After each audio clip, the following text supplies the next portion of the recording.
kita harus hentikan Roy Suryo ini untuk menipu publik terus. Bayangkan jika dia tetap mempertahankan diri bahwa dia peneliti, dan dia dipakai pada sidang-sidang peradilan berikutnya. Pernah nggak ada catatan Roy Suryo melakukan penelitian yang relevan tentang keaslian atau keotentikan atau kepalsuan dokumen atau ijazah? Kan nggak pernah. Mana buktinya? Karena itu pasti tercatat. Kami mendatangi, berkunjung ke rumah kediaman Pak Joko Widodo dan keluarga. Itu ketuduhan Roy Suryo yang sangat sadis, terus berulang-ulang, produksi hoax, dan itu bebas dia mengarang dan menipu publik, bahwa saya dituduh menulis buku itu karena buku pesanan. Bahkan akhir-akhir ini, tadi pagi bahkan dia katakan bahwa buku tersebut adalah buku bayaran. Bayangkan, dengan entengnya mulutnya menyebarkan fitnah, dan itu mereka anggap itu adalah hak asasi manusia, seperti yang selalu didengungkan oleh Refli Harun. Tanpa bukti apapun, tanpa secercah, secuil bukti apapun, dengan enteng dan atas nama hak asasi manusia, mereka dengan gampang menuduh bahwa buku itu buku pesanan dari Pak Jokowi dan buku bayaran. Dan saya sesalkan juga ketika ada dialog kebangsaan di Bandung, Roy Suryo di depan para forum purnawirawan TNI, itu sengaja dia mencetak sampul dari buku saya yang baru dan dia robek-robek, gitu loh. Dia robek-robek dan semua pada mereka yang hadir di sana itu menertawakan. Itu hak asasi manusia bagaimana seperti itu? Coba. Harusnya mereka sadar dan menghargai literasi. Jika tidak setuju dengan tulisan orang lain, maka yang paling elegan dilakukan dan bermartabat yang bisa dilakukan adalah menantang, menulis buku juga untuk melawan atau membantah buku tersebut. Bukan dengan menyobeknya. Inilah makanya saya katakan, Roy Suryo ini adalah politisi berbulu peneliti. Politisi yang berpura-pura jadi peneliti. Politisi yang tidak punya background pendidikan apapun terkait dengan klaim dia sebagai ahli atau peneliti telematika. Sebenarnya ia hanya menempuh studi Visipol dan mungkin menekuni hobi fotografi. Fotografi itu sangat jauh berbeda dengan digital image processing, apalagi digital forensik. Fotografi itu untuk seni, art. Sementara digital image processing dan digital forensik itu mathematics, itu sains, bukan art. Jadi kita harus hentikan Roy Suryo ini untuk menipu publik terus. Bayangkan jika dia tetap mempertahankan diri bahwa dia peneliti, dan dia dipakai pada sidang-sidang peradilan berikutnya. Bisa yang salah dibenarkan dan yang benar disalahkan. Dan itu akan diperjualbelikan gitu loh di persidangan. Makanya saya bilang ini harus dihentikan dan harus ditelanjangi nanti di persidangan bahwa Roy Suryo adalah politisi yang mengaku peneliti. Politisi yang berbulu peneliti, yang tidak punya jejak pendidikan maupun penelitian, tulisan, artikel ilmiah, baik buku, book chapter, jurnal, paper, atau apapun yang mendukung klaim dia, yang menyatakan bahwa yang sering diulangi, nggak tahu setelah keluar dari ditangguhkan penahanannya, apakah dia masih berani mengatakan ijazah Pak Jokowi itu 99,9% palsu. Saya belum tahu apakah setelah ditangguhkan penahanannya dia masih berani mengucapkan seperti itu. Kalau dia masih berani, ya Pak Jaksa silahkan. Gitu loh, ambil tindakan, ya kan? Nah, oleh karena itu, buku ini adalah pertanggungjawaban ilmiah. Kalau Roy Suryo tulisannya hanya 49 halaman, dia lebih sibuk, Ini katakan, inilah bukan peneliti, Adab dan etika peneliti itu adalah menghargai literasi orang lain juga. Dia bukannya sibuk untuk membantahnya dengan ilmiah, dengan cara mengembangkan tulisan yang hanya 49 halaman yang berbau mitos dan cerita fiksi. Tetapi dia sibuk mengolok-olok Ya. literasi dan karya ilmiah orang lain. Dan itu dibenarkan oleh pihak mereka. Ya. Makanya saya bilang, statement 99,9% palsu. Ini catat ya. Itu adalah statement politik. Selalu saya bilang. Statement politik bahwa ijazah Pak Jokowi harus palsu.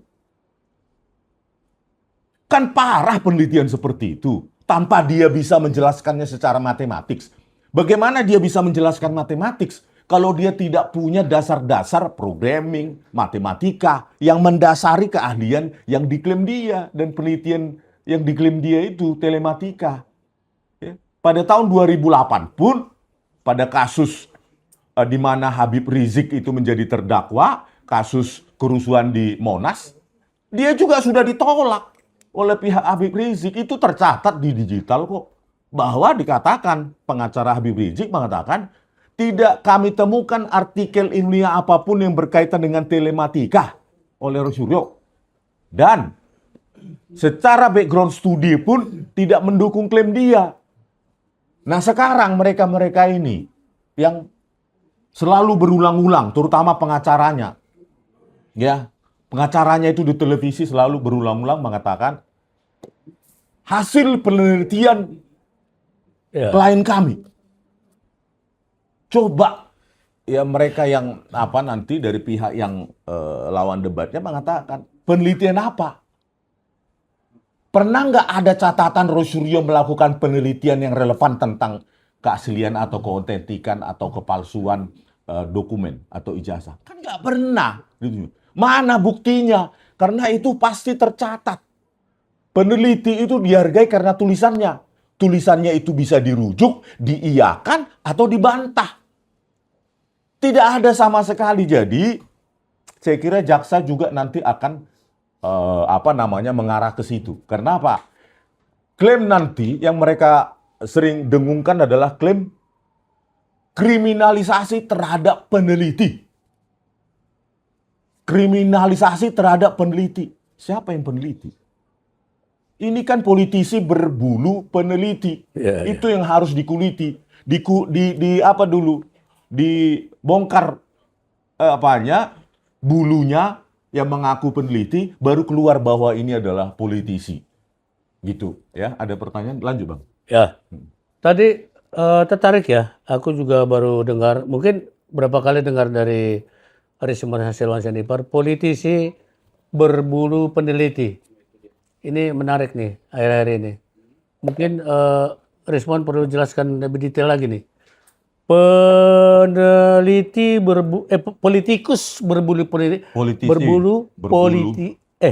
Politikus berbulu peneliti. Iya. Nah, ini nih.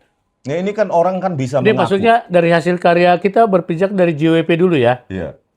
JWP itu 700 sekian halaman, Rosuryo hanya 48 halaman. 49, kemudian tiba 100-an ya. Ya, 164. Kemudian 480 halaman itu Rismon sendiri. Nah, apakah berdasarkan itu Lai mengatakan atau Rismon mengatakan politisi berbulu peneliti? Iya. Based on itu atau ada yang lain? Ya, itu termasuk dan catatan lainnya. Ya. Kan catatan lainnya tentang hasil penelitian Rosuryo berupa laporan penelitian, paper, jurnal, book chapter, buku dan lainnya itu kan tidak pernah ada. Ya. Ya, bahkan saya katakan akun Google Scholar pun tidak pernah ada. Di situ kan kalau akun Google Scholar ataupun Scopus itu akan dicatat hasil penelitian atau buku atau book chapter atau jurnal apa sajakah yang pernah dirujuk atau direferensi oleh peneliti lain. Sejauh ini tidak ada ya? Nol. Nol. Zong itu dengan mudah kok divalidasi kan di internet.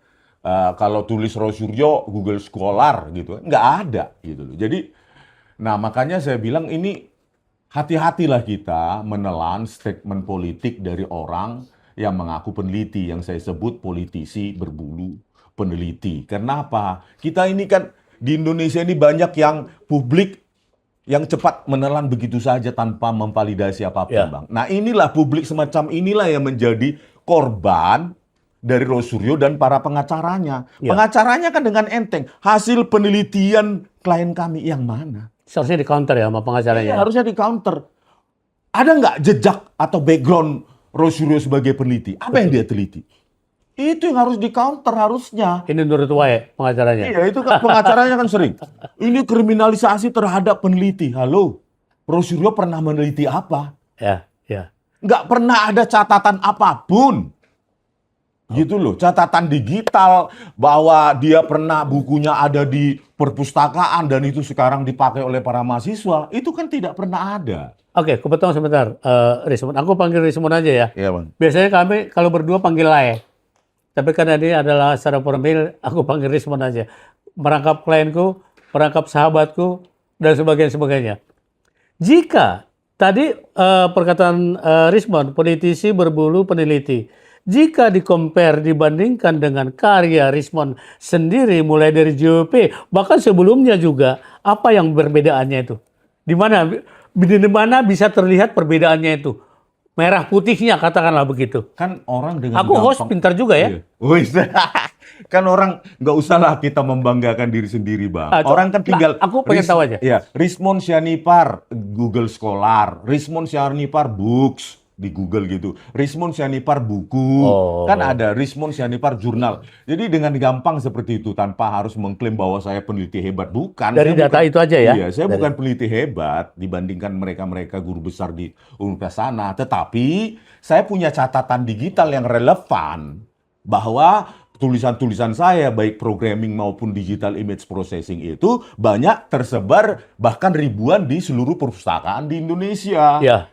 Di OneSearch misalnya, OneSearch itu kalian search aja RH Sianipar gitu. Nama saya terkenalnya RH Sianipar atau Rismon Sianipar. Itu tersebar di seluruh perpustakaan di Indonesia. Dibuka ya? Iya, bisa, ya, perpustakaan di Indonesia. Di UPH ini ada, di UI ada, dan seluruh Indonesia gitu loh. Jadi dari tulisan itu kan mereka paham, oh ternyata bidang penelitiannya adalah ini. Gitu. Sementara Rosuryo kan S1-nya Visipol, UGM. Tentu tidak punya background pendidikan untuk menekuni mulai hal-hal dasar tentang, kalau saya sebut pixel saja pun, unit terkecil dalam image processing pun dia nggak paham di situ. Jadi bagaimana mungkin dia yang dari seni, dia menekuni hobinya, dia mungkin Visipol sambil menekuni hobi fotografi. Ya. Dan itu fokusnya seni, art, memperindah gambar, ya, tanpa mengetahui bahwa seluruh itu kalau di dalam digital image processing itu adalah semua operasi-operasi matematika. Berbasis matematika. Potong sebentar, Rismon.